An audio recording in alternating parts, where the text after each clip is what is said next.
In the U.S., a draft bill that may lead to the closure of Hong Kong economic and trade offices in America. And locally, proposed legislation to prevent stalled payments to workers in the construction industry.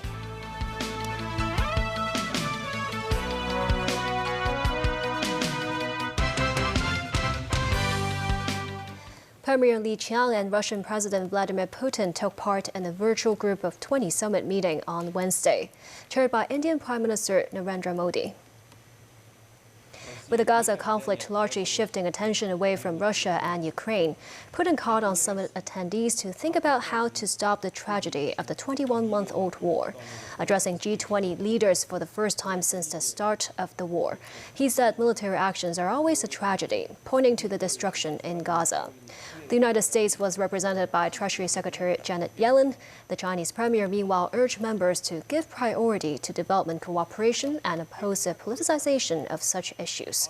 Li Qiang added China is ready to work with all parties to uphold the original aspirations of the group. With India chairing the G20 for 2023, Modi said it was important that humanitarian aid reaches the people of Gaza in a timely manner. A vehicle speeding towards the bridge linking New York State and Ontario in Niagara Falls crashed and exploded at a checkpoint on Wednesday. It killed 2 people in the vehicle and prompted the closing of multiple border crossings for hours. Authorities are investigating what spurred the wreck, but say there are no signs it was a terror attack. More from NBC News. Tonight, the FBI is investigating a fiery crash at the U.S.-Canada border. I've never seen anything like this. The car just exploded. Officials in both countries now on high alert. Mr. Speaker, this is obviously a very serious situation in Niagara Falls. Moments before, you can see a white sedan hitting a median and going airborne. Witnesses watched the incident in horror. There was a car in front of him. He swerved out, went in front of the car, hit the fence, went flying up into the air. Law enforcement sources tell NBC News the car was going at a very high rate of speed in western New York when it crashed into a checkpoint structure at Rainbow Bridge, caught fire, and exploded. Both people in the car died, and a Customs and Border Protection officer sustained minor injuries. At this time, there is no indication of a terrorist attack. As new details emerge, 3 border crossings closed earlier today are now reopened, as the FAA says the Buffalo airport is still blocking international flights on one of the busiest travel days of the year. New York has already been in a heightened threat environment since the attack on Israel last month. Now, as several million people prepare to line New York City streets for the Macy's Thanksgiving Day parade, authorities say to expect an increased security presence. We don't see any nexus between the incident there and here in New York City. We're going to continue to be out in full force as police work around the clock to assure a safe holiday. The U.S. Congress's House Committee on Foreign Affairs will next week scrutinize a draft bill that may spell the closure of the Hong Kong economic and trade offices in the United States. If the bill is passed, these offices must be closed in half a year. Hong Kong currently has 3 economic and trade offices in the U.S. located in Washington, D.C., New York, and San Francisco. Their operations might be terminated in future. That's after the U.S. House Committee on Foreign Affairs announced that the Hong Kong Economic and Trade Office Certification Act will be scrutinized next Wednesday.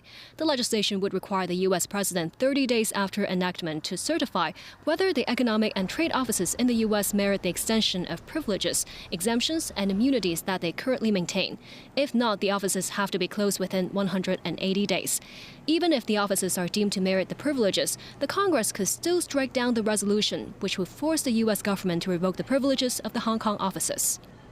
The bipartisan draft bill was proposed in February by 2 U.S. lawmakers. They said the Hong Kong ETOs were given diplomatic status as long as Hong Kong remained autonomous under the one country, two systems framework, but that has been obliterated by the Chinese Communist Party's intervention.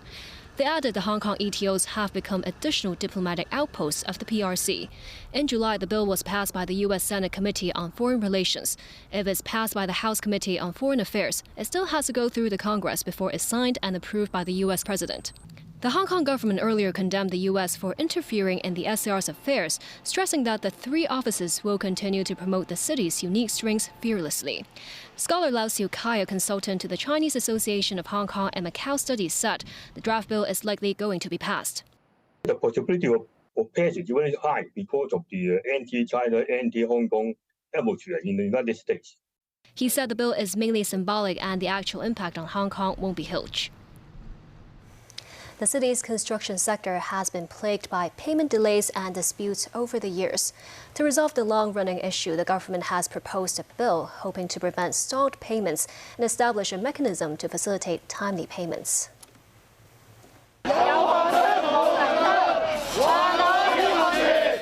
A clarion call for change and more prompt payback of wages in arrears for the hard work of blue-collar workers. On that, the government submitted its latest document on the security of payment legislation for the construction industry to the Legislative Council. It wrote that stakeholders across the supply chain have faced payment problems over the years, from main contractors and subcontractors to engineering consultants and suppliers. The average outstanding payments account for 5 to 12% of company earnings. One key reason, the conditional payment practice. That's when the lower-tier parties only get paid after the upper-tier parties receive the payments. Or when disagreements emerge over the amount of payment or construction period delays, the payment has to be further delayed because the disputes have to be settled through arbitration or court proceedings. To prevent that, the government proposes to ban such clauses of conditional payment in contracts. It suggests companies should respond to payment requests within 30 days, and payment should be settled within 60 days. Also proposed an adjudication mechanism to fast-track payment dispute resolution. The party not being paid has the right to suspend or slow their work progress. The bill will encompass private and public construction contracts worth more than $5 million. It's expected to take effect in the second and third quarters of 2025. Welcoming the move, Labour sector lawmaker Chow Siu-chung said that could protect smaller-sized subcontractors from delayed payment by the upstream contractors, hence protecting the frontline construction workers. Hong Kong Construction Association President Eddie Lam said the proposed legislation would help facilitate timely payments, but he hopes the government will prevent the law from being abused as there have been reasonable delays due to substandard works. The government will consult the Legislative Council over the proposed bill next Tuesday. A 44-year-old male construction worker died after he was hit by an excavator while repairing another one at a construction site at Victoria Peak. The incident occurred on Pollock's Path. Authorities received a report at around 11 a.m. about a man suspected to have been hit by a reversing excavator. He suffered leg injuries and was semi-conscious when brought to hospital, but later died after resuscitation efforts failed. The government is planning to put into law advanced medical directives for terminally ill patients who refuse life-sustaining treatment. Some patients' rights groups say they believe the measure would relieve terminally ill patients of more suffering. Timothy Lee reports. In Hong Kong, a desire to continue life support via methods such as ventilators or cardiopulmonary resuscitation, otherwise known as CPR, is often subject not only to the patient's consent, but also to their relatives. In a move aimed at respecting patients' choice, the government said the measure will help to raise the quality of their end-of-life care. The government will also submit a bill to the Legislative Council on the legislation of advanced medical directives. Under the proposition, those who do not follow the directives or prompt others to disobey could face imprisonment. The ordinance also defined terminally ill cases as patients suffering from deteriorating health conditions, those in a coma, a vegetative state, are unresponsive to treatment, and given a maximum of a few months to live. Such individuals are allowed to refuse further life-sustaining treatment, not including basic medical and palliative care. Terminally ill patients could also refuse CPR, ventilators, or pacemakers if they suffer from a cardiac arrest. The measure is applicable to those aged 18 and above who have the mental capacity to make decisions. Authorities require at least 2 witnesses to be present at the scene when patients make such decisions, with at least one of them being a registered doctor and the other being a non-estate beneficiary. To cancel the instruction, patients may make a physical gesture or indicate via writing. Meanwhile, Hong Kong Patients Voices chairman Lam Chi Yao said he believes the measure could save terminally ill patients from a lot of pain, adding that certain resuscitation efforts can cause trauma.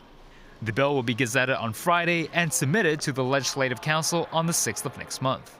Timothy Lee, TVB News. A district court judge has ruled that former lawmaker Lam Cheuk-Ting and 6 other people involved in the 721 incident in Yuen Long have a case to answer. All 7 defendants earlier pleaded not guilty to having participated in a riot at Yuen Long MTR station on July 21, 2019. Lam will remain in custody while the others have been granted bail. The lawyers say that 7 defendants will testify in court. Lam plans to summon 5 witnesses. One of them has been granted an anonymity order. Another defendant, 37-year-old Jason Chan Wing-hei, will also call 1 witness to give evidence. The trial has been adjourned until March the 5th next year. Still ahead, the UK Finance Minister announces tax cuts for workers. And innovative technology products to help the elderly.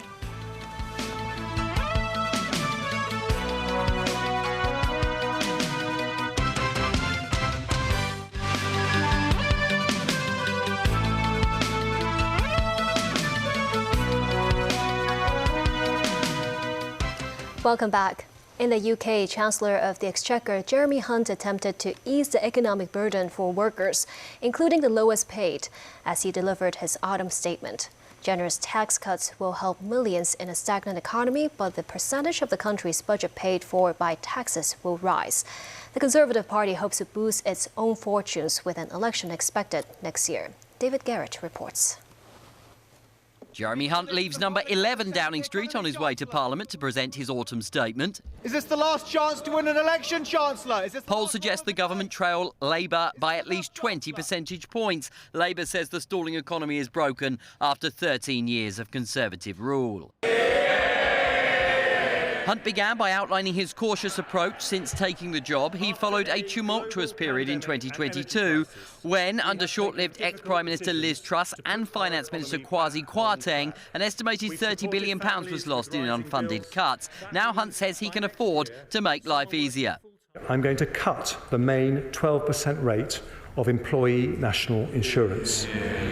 If I cut it by 1 percentage point to 11%, that would be an extra £225 in the pockets of the average worker every year. But instead, I'm going to go further and cut the main rate of employee national insurance by 2 percentage points from 12% to 10%. The hourly minimum wage is going up next year to £11.44 or 111 Hong Kong dollars. Benefits for low-income households and the unemployed are rising too. Pensions will increase from April. We will increase the full new state pension by 8.5% to £221.20 a week, worth up to £900 more a year. This is one of the largest ever cash increases to the state pension, showing a Conservative government will always back our pensioners.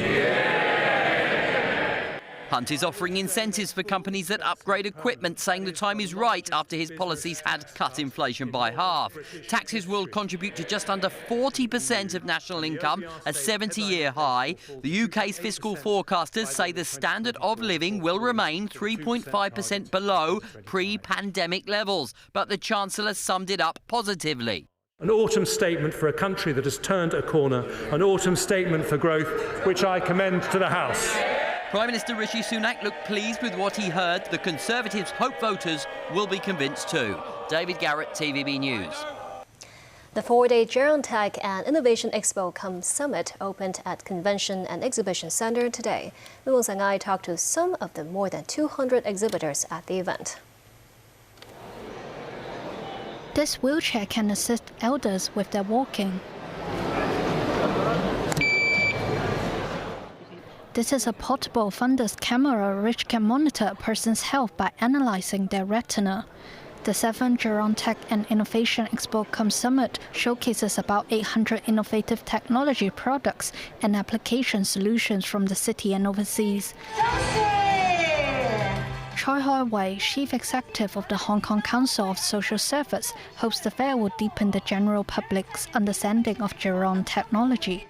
Very often when we see some kinds of new Geron Tech products or solutions, we don't know that we can buy it or purchase or rent it from the market. We often thought that it's something very scientific. So this expo allows the visitors to really see what is already provided in the market. Among the exhibitors, some have come as far away as Finland. This kettle-like product is a portable respiratory training device, which is suitable for patients with breathing problems. The organizers said the device acts like a gym for lungs to make them stronger and bigger. You are not getting breathless so easily, so it's warming up your breathing muscles, and it's easier to go shops and moving in your home or going outside of your home. Lindbergh said the product will be available on the market before the end of the year. Meanwhile, this is an AI belt for measuring the balance level of elderly people. Gordon Lee, vice president of an AI health algorithm and software technology company, said the device has greatly enhanced the work effectiveness of local healthcare workers. The expo also has an interactive section. Elderly visitors can take part in some MR games to improve their cognitive skills, including this attention test. Mimosa 9, TVB News. And that's the news. Thank you for watching.